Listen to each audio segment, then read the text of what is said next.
శైలి అండ్ శైలి creative communications నిర్వహణలో కళారత్న శ్రీ భగీరథ గారు రచించిన మీర్జాపురం రాణి కృష్ణవేణి గ్రంథావిష్కరణ గౌరవ ముఖ్యమంత్రి నారా చంద్రబాబు నాయుడు గారి చేతుల మీదుగా అమరావతిలో వైభవపేతంగా జరిగింది.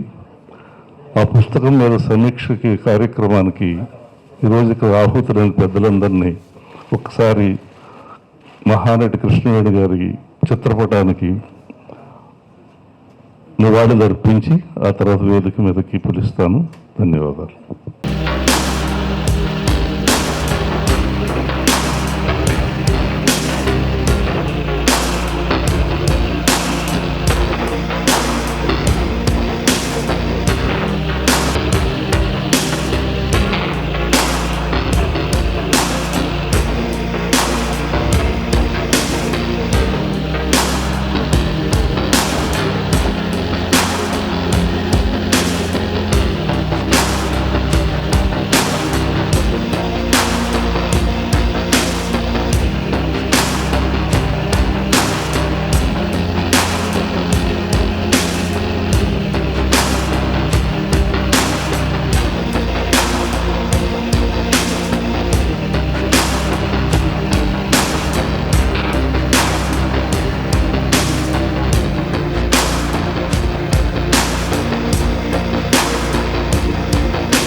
కార్యక్రమానికి ముఖ్య అతిథిగా మన పద్మశ్రీ అవార్డు గ్రహీత మనందరికీ ఆనందాన్ని నింపారు. ఆయన ఆలస్యంగా ఆయన అందంగా వచ్చింది అనుకుంటున్నాను. ఎందుకంటే ఆయన విద్యా సేవలు ట్రస్ట్ ద్వారా ఎంతమందికి విద్యను అందిస్తున్నారో అది తెలుసుకుంటే చాలా ఆశ్చర్యం కలుగుతుంది. మురళీమోహన్ గారు చేసిన సేవలు అని చెప్పుకోరు, కానీ వాటి విలువ కొన్ని కోట్ల రూపాయలు వాళ్ళ విద్యార్థులకు అందుతున్నాయి. అటువంటి రావటం సరైన వ్యక్తికి సరైన అవార్డుగా భావిస్తూ, ముఖ్యంగా మా ఆత్మీయతగా మేమందరం కూడా సంతోషపరుస్తూ వేదికకి ఆహ్వానిస్తా ఉన్నాను.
కృష్ణవేణి గారు విశ్వవిఖ్యాత నట సార్వభౌముడు నందమూరి తారక రామారావు గారికి తొలి చెక్కును అందిస్తే, విశ్వవిఖ్యాత నట సార్వభౌముడు నందమూరి తారక రామారావు గారు పరుచూరి బ్రదర్స్ అని నామకరణం చేస్తే ఆయన హస్తవాసి, ఆయనంతా హస్తవాసి అందుకున్నాడు.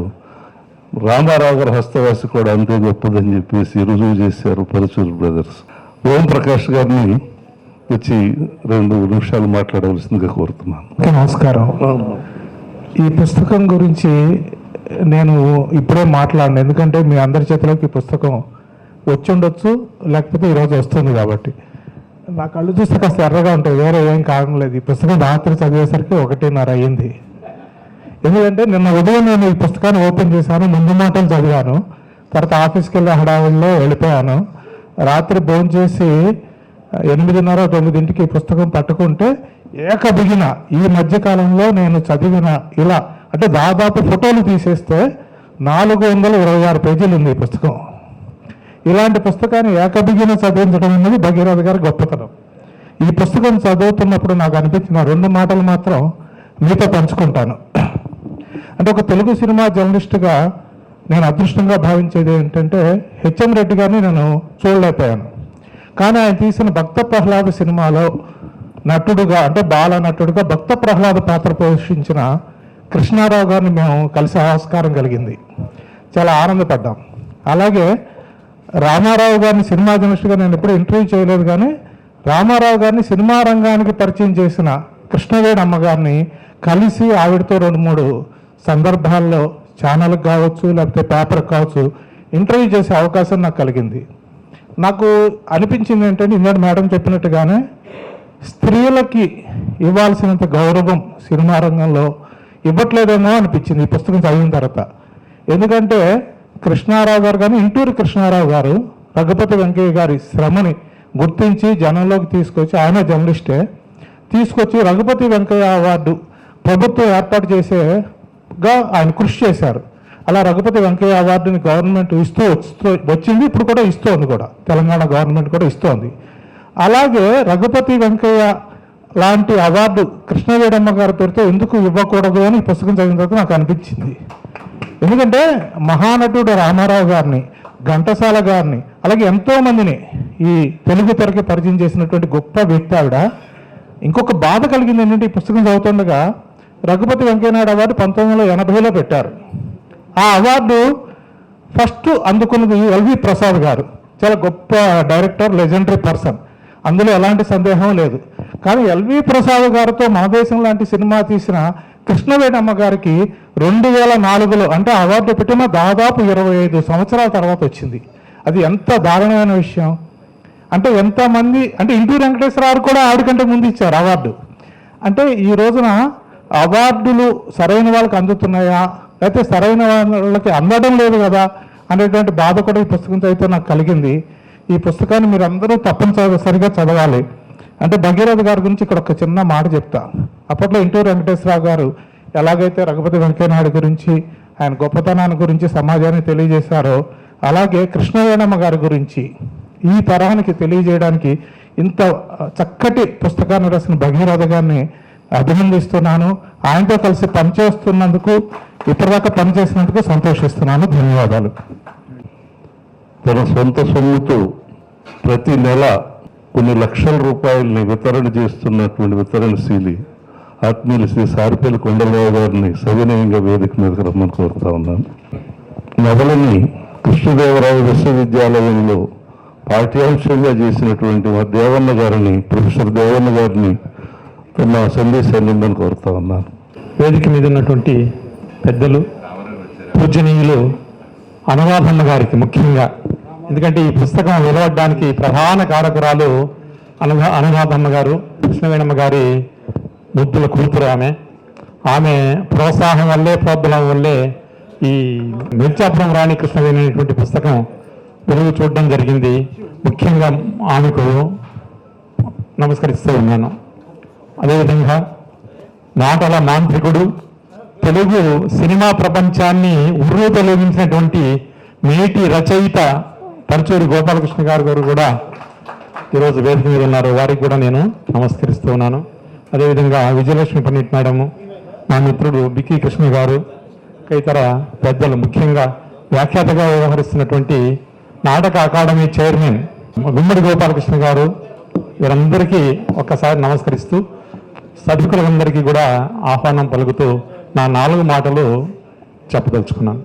నీరము తప్పలోహమున నిల్చి అనామకమై నశించు ఆ నీరమే ముత్యమట్లు నలినీదళ సంస్థితమై తనర్చు ఆ నీరమి సుప్పిలోబని మణిత్తముగాంచు సమంచిత ప్రభన్ ఇట్లధమ మధ్యమ ఉత్తమగోల్చు వారికి. భర్తృహరి నీతి శతకంలో రాసినటువంటి శ్లోకాలని తెలుగులోకి అనువదించినటువంటి ఏనుగు లక్షణ కవి గారు రాసినటువంటి పద్యం ఇది.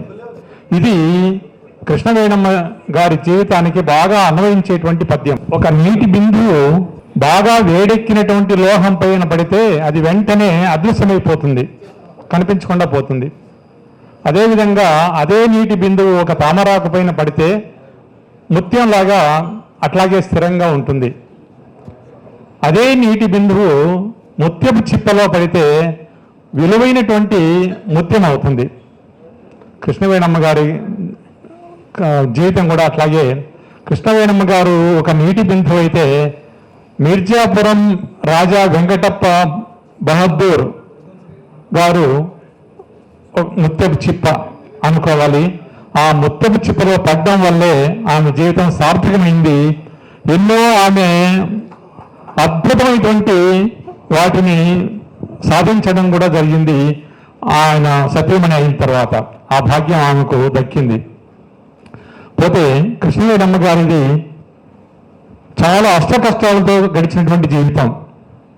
చిన్నప్పుడు తల్లి చనిపోతే ఆ తర్వాత ఆమె కొన్ని బాధలు కష్టాలు పడింది.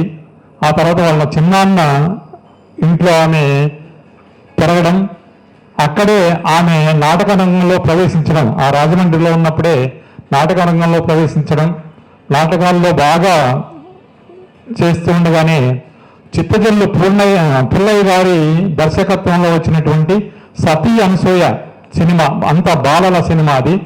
ఆ సతీ అనసూయ సినిమాలో సతీ అనసూయగా కృష్ణవేణి గారిని ఎంపిక చేయడం, ఆ ఎంపిక చేసిన తర్వాత ఆ సినిమాలో అద్భుతంగా ఆమె నటనా చాతుర్యాన్ని ప్రదర్శించిన తర్వాత ఆ సినిమా బాగా మంచి పేరు ప్రఖ్యాతులు తెచ్చింది.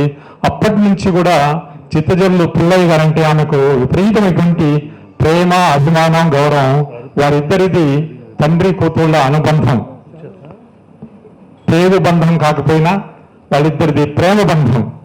ఆ విధంగా చిత్తజల్లు పుల్లయ్య గారి దర్శకత్వంలో వచ్చినటువంటి అనేకమైనటువంటి సినిమాల్లో ఆమె నటించడం, మంచి పేరు ప్రఖ్యాతులు సంపాదించుకోవడం జరిగింది. ఆ తర్వాత రాజా గారు ఆమెను బాగా ఇష్టపడి వివాహం చేసుకుంటానని చెప్పడంతో ఆమె కొంచెం సందిగ్ధావస్థకు లోనైంది. ఆ తర్వాత పుల్లయ్య గారు ఆమెని ఒప్పించి చెప్పి ఆమెను వివాహం చేసుకునేట్టుగా చేశారు.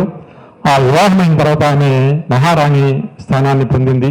మహారాణిగా శోభనాచల స్టూడియోస్ అధినేతగా ఆమె ఎన్నో సినిమాలకు దర్శకత్వం, నిర్వహణ బాధ్యత వహించి, ముఖ్యంగా ఎన్టీఆర్ గారిని, మనం తెలుగు మహానటుడని చెప్పుకుంటున్నటువంటి ఎన్టీఆర్ గారిని మొట్టమొదటిసారిగా శోభనాచల స్టూడియోస్ ద్వారా మన దేశం సినిమాలో అవకాశం ఇచ్చి ఆ ఎన్టీఆర్ గారికి 250 రూపాయలు చెక్కు అందజేసినటువంటి అదృష్టశాలి కృష్ణవేణమ్మ గారు.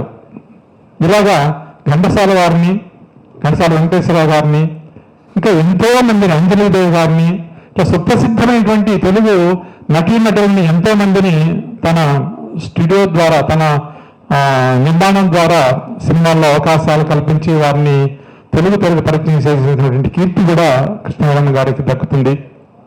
పోతే మన ప్రస్తుత మిర్జాపురం రాణి కృష్ణవేణి రచయిత భగీరథ గారిని గురించి 2 మాటలు చెప్పాలి. ఎందుకంటే నాకు చాలా మంచి మిత్రుడు. ముఖ్యంగా ఆయన రచనల పట్ల నేను బాగా ఆకర్షితుడైనటువంటి వాడిని. ఆయన ఎప్పుడో 1950 సంవత్సరంలో మానవత అనేటువంటి కవితా సంపుటితో ఆయన రచనా వ్యాసంగాన్ని ప్రారంభించారు. ఆ తర్వాత అనేకమైనటువంటి దాదాపు 19-20 పుస్తకాలు రాయడం జరిగింది. వాటిల్లో దాదాపు 7-8 జీవిత చరిత్రలు, ఎంతోమంది జీవితాలకు సంబంధించిన చరిత్రలని ఆయన అద్భుతంగా రాశారు. ఇవన్నీ ఒక ఎత్తు అయితే ఆయన రాసినటువంటి నాగలాదేవి నవల, కృష్ణదేవరాయల ప్రేమ కథ, కృష్ణదేవరాయల 2వ భార్య అయినటువంటి నాగలాదేవి గురించినటువంటి కథను నవలగా రాయడం అనేటువంటి చారిత్రక నవలను రాయడం అనేటువంటిది ఆయన రచనలోకి ఆయనకు అత్యంత కీర్తి ప్రతిష్టలను తెచ్చిపెట్టినటువంటి రచన. ఆ రచన చదివిన తర్వాతే నేను ఆయనకు విరాజమాని అయ్యాను. చాలా అద్భుతంగా ఉంటుంది ఆయన శైలి. భగీరథ గారి శైలి మనం మొదలు పెట్టాము అని అంటే అది అయిపోయేంత వరకు కూడా మనం ఆ పుస్తకాన్ని వదలబుద్ధి కాదు మనకు. అంత అత్యద్భుతమైనటువంటి రచనా శైలి.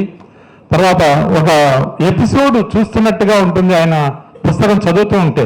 అట్లాంటి రచన సామర్థ్యం కలిగినటువంటి ఆయన చేతుల్లో ఈ మీర్జాపురం రాణి కృష్ణవేణి పుస్తకం ఆయన చేతుల్లో పడడం వల్ల అత్యద్భుతంగా ఆ పుస్తకాన్ని రాశారు.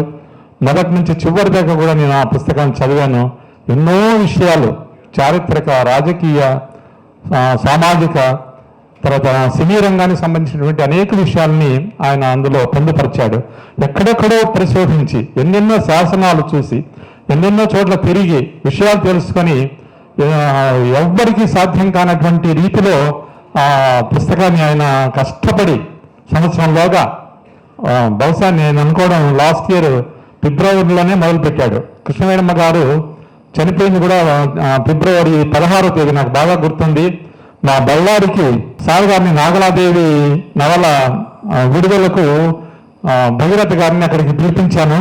అదే రోజునే ఫిబ్రవరి 16వ తేదీన నేను ఆయన కలిసి మాట్లాడుతూ ఉంటే అనురాధమ్మ గారు ఫోన్ చేశారు, అమ్మ వెళ్ళిపోయారు అని.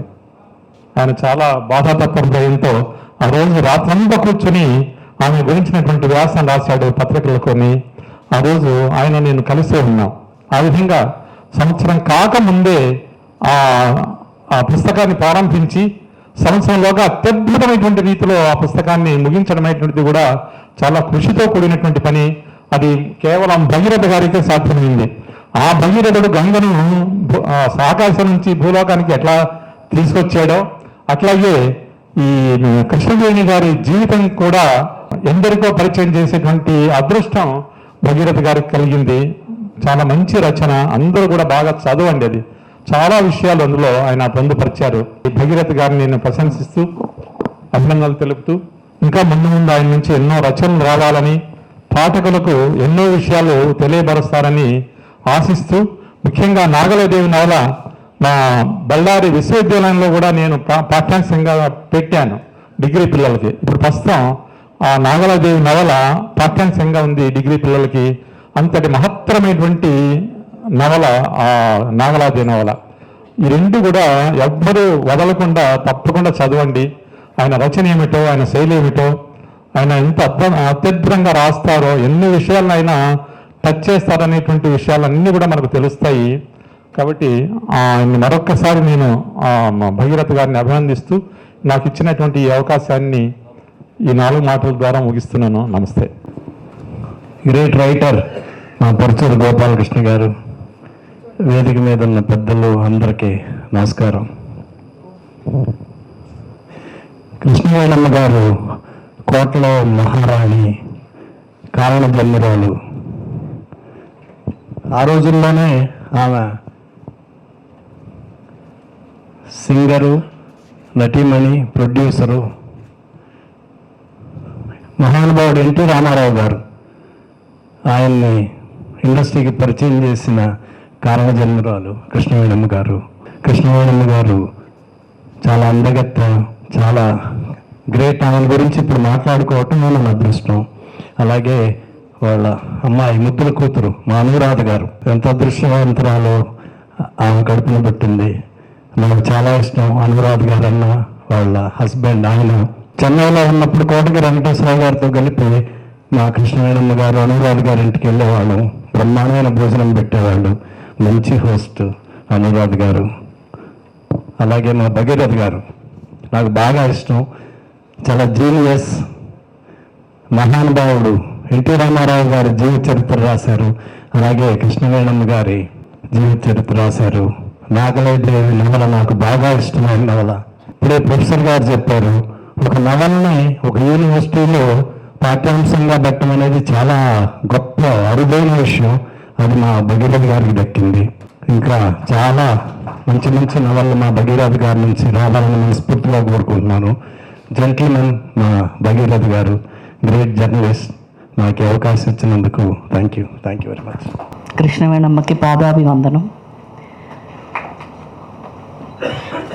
అలాగే స్టేజ్ పైన ఉన్నటువంటి పెద్దలు సూర్యనారాయణ గారికి, మా కొండలరావు గారికి, మిగతా పెద్దలందరికీ, ప్రొఫెసర్ గారికి, మా సుశీలమ్మకి, నాగేశ్వరరావు గారికి, నరసింహరావు గారికి, అశోక్ కుమార్ గారు, మా కృష్ణక్క, ముఖ్యంగా జమున గారు అమ్మాయి శ్రవంతికి, వీరందరికీ కూడా నేను నమస్కారాలు చెప్పుకుంటున్నాను. అమ్మ గురించి, అమ్మ పుస్తకం గురించి చెప్పాలంటే గురుగారు గోపాలకృష్ణ గారు చాలా చెప్పారు. ఆయన తర్వాత చెప్పాలంటే అన్ని మాటలు ఉండవు. అమ్మతో ఉన్న అనుబంధం గురించి చెప్పాలంటే ఈ టైం సరిపోదు. ఎందుకంటే ఆవిడని చూస్తేనే చాలు అనుకున్న వాళ్ళల్లో నేను ఆవిడతో కలిసి ఎన్నోసార్లు భోంచేసి ఆవిడ ఇంటికి వెళ్ళి ఆవిడతో మాట్లాడుకుంటూ ఆవిడతో గడిపిన ఎన్నో రోజులు ఉన్నాయి. అది నేను గొప్ప అదృష్టంగా భావిస్తున్నాను. నేను ఒక ప్రోగ్రాం చేశాను, చిల్డ్రన్స్ రీయూనియన్ లాగా. దానిలో నేను రీసెర్చ్ చేసుకుని ఎవరెవరు యాక్ట్ చేశారు ఎవరంటే అమ్మ పేరే ఫస్ట్ వచ్చింది. 9 సంవత్సరాల్లో ఆవిడ బాలనటిగా నటించింది. సో ఫస్ట్ వెళ్ళి ఆవిడనే ఇంటర్వ్యూ చేశాను. అదొక గొప్ప అవకాశంగా నేను భావిస్తున్నాను. మరి అలాగే ఈ రోజున భగీరథి గారు, ఆయన ఎంత సీనియర్ జర్నలిస్ట్, ఎంత సింపుల్సిటీ, ఎంత మంచి మనిషి మనందరికీ తెలిసిన విషయమే. ఆయన పూనుకుని ఈ పుస్తకాన్ని రచించారంటే నిజంగా ఈ పుస్తకం రాయాలంటే కొన్ని లైఫ్ హిస్టరీ గురించి రాయాలంటే కొన్ని ఈజీగానే ఉంటాయి. కానీ 100 సంవత్సరాల గురించి రాయాలి అమ్మ గురించి అంటే అది చాలా కష్టమైన పని. ఆయన చెప్పినప్పుడు ఎలా రాస్తారో ఏంటో అయ్యో అనుకున్నాను. కానీ ఇందాక చెప్పినట్టు 800 పేజీల పుస్తకాన్ని ఆయన అంత అవలీలగా రాసి దానికి ఆయన ఎంత కృషి చేసి ఉంటారో మనందరికీ తెలిసిన విషయం. ఆయనకి నేను మనస్ఫూర్తిగా అభినందిస్తున్నాను. ఈరోజు ఇంకొక ముఖ్యమైన ఇదేంటంటే మన గుమ్మడి గోపాలకృష్ణ గారు ఈ రోజున ఇక్కడి నుంచి అందరినీ ఆహ్వానిస్తున్నారంటే, అంత గొప్ప నటుడు మమ్మల్ని అందరినీ ఆహ్వానించి ఆశీర్వదిస్తున్నారంటే చాలా సంతోషంగా ఉంది. మరి ఇంకా వారి చిత్రాల్లో వారు నిర్మించినటువంటి చిత్రాల్లో నేను నటించకపోయినా వారి అమ్మాయి అనురాధ గారు నాకు ఒక మంచి స్నేహితురాలు. ఆవిడ నిర్మించినటువంటి ఎన్నో చిత్రాలకి నేను డబ్బింగ్ చెప్పడం జరిగింది. అది నేను చాలా హ్యాపీగా ఫీల్ అవుతున్నాను. సో ఇంకా అమ్మ గురించి చెప్పాలంటే ఎప్పుడో 60, 70, 80 ఏళ్ల ముందే ఆవిడ యూరోపియన్ లేడీ లాగా ఒక ఫ్రాక్ వేసుకుని, లేకపోతే ఆవిడ సీవ్లెస్ బ్లౌజు, ఆవిడ హెయిర్ స్టైలు, ఆవిడ జ్యువెలరీ కానీ, ఆవిడ డ్రెస్సింగ్ కానీ, ఆ యాక్షన్ కానీ అసలు ఎంత గొప్పగా ఆవిడ చేసింది. ఆ సినిమాలన్నీ చూస్తుంటే ఈవిడతో మనం మాట్లాడుతున్నామా, ఈవిడతో కలిసి భోంచేస్తున్నామా, ఈవిడతో మనం ప్రయాణించామా అన్నంత అనుభూతి కలుగుతుంది. అదొక గొప్ప అదృష్టం. ముందుగా కృష్ణవేణి అమ్మగారిని స్మరించుకునే వేదికకు నన్ను ఆహ్వానించినటువంటి అనురాధాదేవి గారికి నా శుభాకాంక్షలు, శుభాశీస్సులు తెలియజేస్తున్నాను. తెలుగు చలనచిత్ర సీమలో మహానటి కృష్ణవేణి గారు ఎన్నో అద్భుతమైనటువంటి పాత్రలు పోషించడమే కాకుండా మహాకళాకారుడు, కళామ తల్లి వరాల బిడ్డ ఎన్టీ రామారావు గారు, నారాయణరావు గారు, అంజలీదేవి గారు లాంటి వారిని పరిచయం చేయటమే కాకుండా ఘంటసాల గారి లాంటి వారికి కూడా ఛాన్స్ ఇచ్చి గొప్ప పేరు తెచ్చుకున్నారు. ఆ మహానటి ఎప్పుడు చిరస్థాయిగా ఈ ప్రపంచ చలనచిత్ర రంగం ఉన్నంత వరకు ఆవిడ పేరు ఉండాలని ఆశిస్తూ, అభిలషిస్తూ ఎంత చక్కటి కార్యక్రమాన్ని ఏర్పాటు చేసినటువంటి మా మహాకళాకారుడు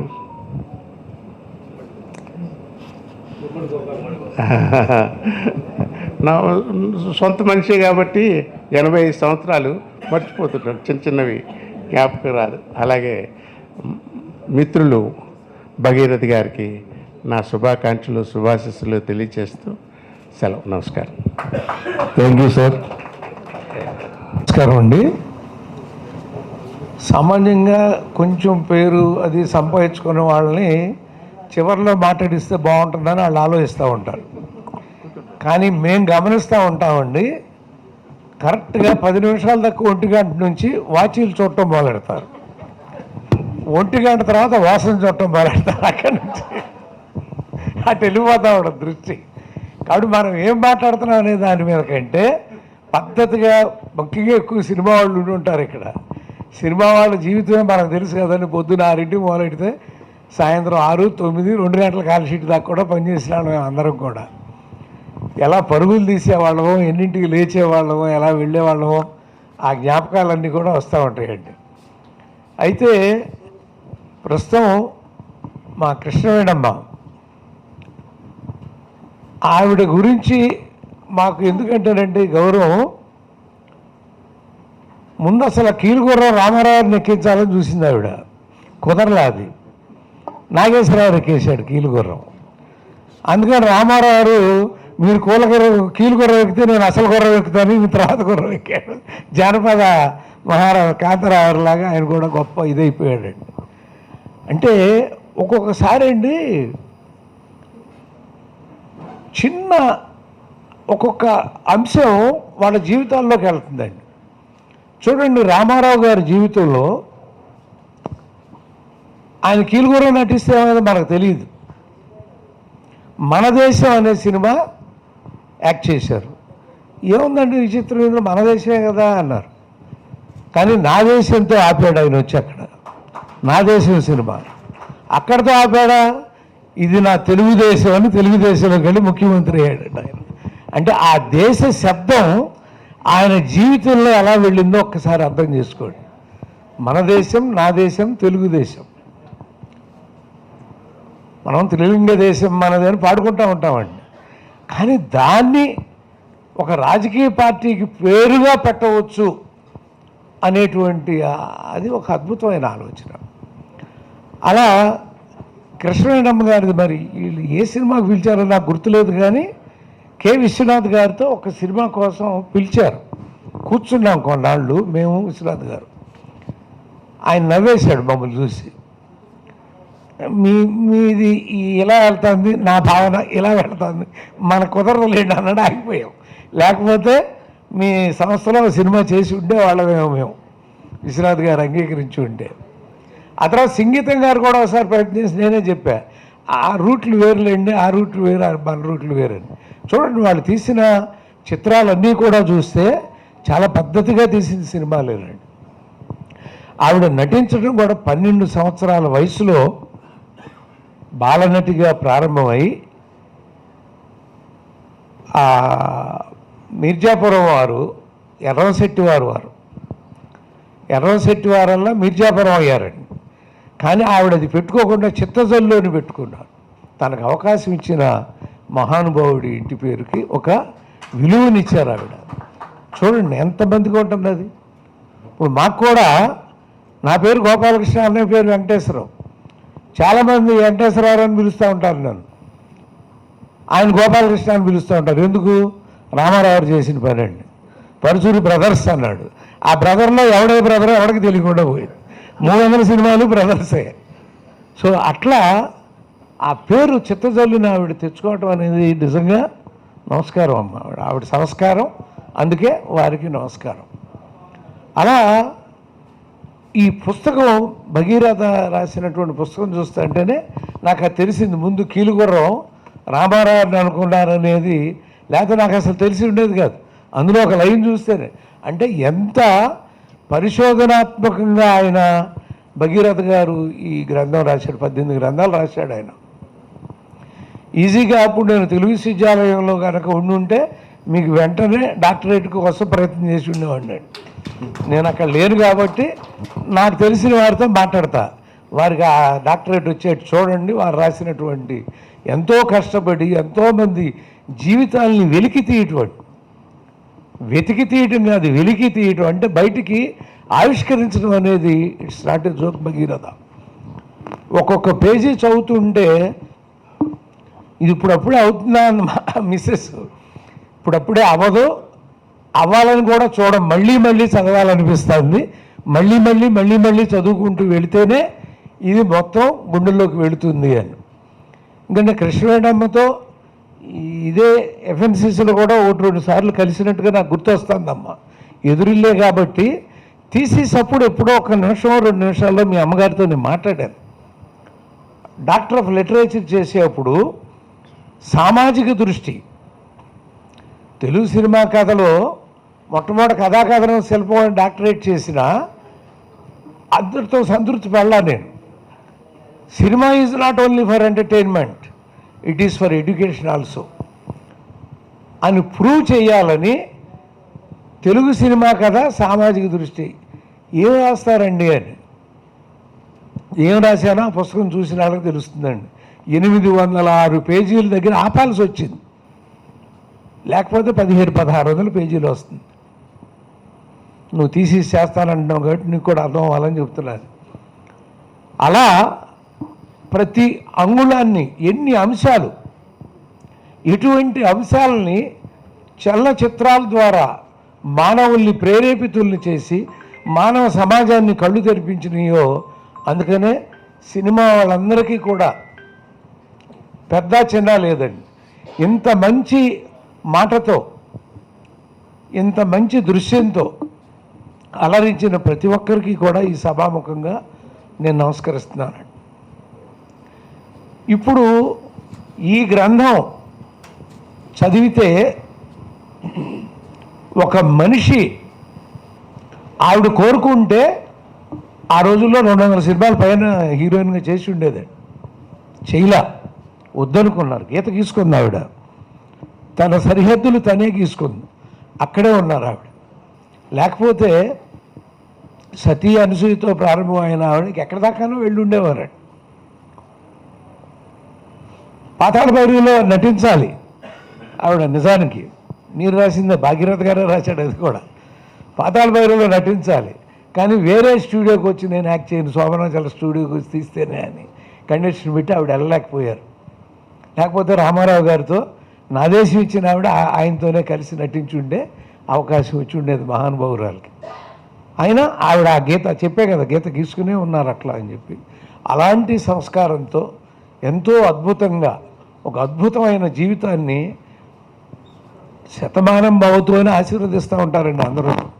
కానీ శతాయుష్ ఎలా పొందింది ఆవిడంటే ఆ ఉన్నతమైన సంస్కారంతో, ఆ చక్కటి సంయమనంతో అలా జీవించబట్టే. మరి ఇక్కడే ఫిల్మ్ నగర్లో వారి ఇంటికి మేము వెళ్ళాం ఒకసారి. అలా 101 సంవత్సరాలకు పైగా జీవించినటువంటి మహానుభావురాలకి ఆవిడ యొక్క జీవిత చరిత్రని ప్రేక్షక మహాశయులకి, పాఠక మహాశయులకి, ప్రేక్షక మహాశయులను ఎందుకు వాడానంటే ఇది తీయాలి అని అన్నారు కాబట్టి కాసేపు కూర్చుంటాను దీని మీద. ఈ పుస్తకం అంతా చదివినాక దీన్ని ఎలా సినిమా చేయొచ్చు, ఆవిడ నటించిన సినిమాలను కలుపుకుంటూ, ఆవిడ వ్యక్తిత్వాన్ని కలుపుకుంటూ ఈజీగా రాయొచ్చండి, కథను రాయొచ్చు. నేను తారక రామన్ పుస్తకం చదివినప్పుడు, శకపురుషుడు చదివినప్పుడు భగీరథ గారు రచించింది, ఇది ఎన్టీఆర్ గారి బయోపిక్ కన్నా ముందు వచ్చుంటే అంత బాగుండదు అనిపించింది. చాలా సామాన్యుడు అసమానుడిగా ఎదిగే తీరు ఆయన చక్కగా చాలా ఒరిజినాలిటీ దగ్గరగా ఉంది. ఇది వచ్చుంటే వారికి ఎంత రెఫరెన్స్ అయ్యేది అనిపించింది. సో మహానటికి నాగేశ్వరి గారు వాళ్ళందరూ ఎంతో శ్రమ కూర్చి ఎంతో రీసెర్చ్ చేసి అదొక గొప్ప చిత్రంగా తీశారు. ఈ రోజున కృష్ణవేణమ్మ గారి బయోపిక్ తీయాలంటే ఇది ఒక్క పుస్తకం చాలా, ఇంట్లో వాళ్ళు రీసెర్చ్ చేయక్కర్లా.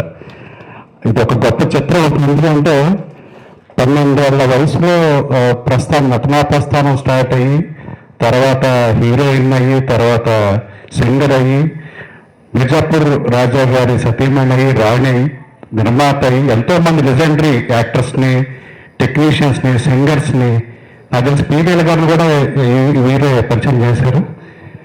ఇలాంటి ఎస్వి రంగారావు గారిని, ఇలాంటి వాళ్ళందరినీ కూడా బిగినింగ్లో ఆయన ఎంకరేజ్ చేశారు. సో ఇంత గొప్ప చరిత్ర ఉన్న కృష్ణవేణమ్మ గారి చిత్రాన్ని బయోపిక్గా చూడాలి. ఈ తరం, మా తరం, మా ముందు తరం కూడా చాలామంది తెలియదు. సో ఇంకా ఇప్పుడు వస్తున్న లేటెస్ట్ జనరేషన్ కూడా ఇంత గొప్ప ప్రస్థానాన్ని, ఇన్స్పిరేషనల్ స్టోరీ అవుతుంది. సో డెఫినెట్గా ఈ ఒక్క పుస్తకం చాలా ఈజీ ఇన్నెస్ తీసుకొస్తుంది తీసే వాళ్ళకి.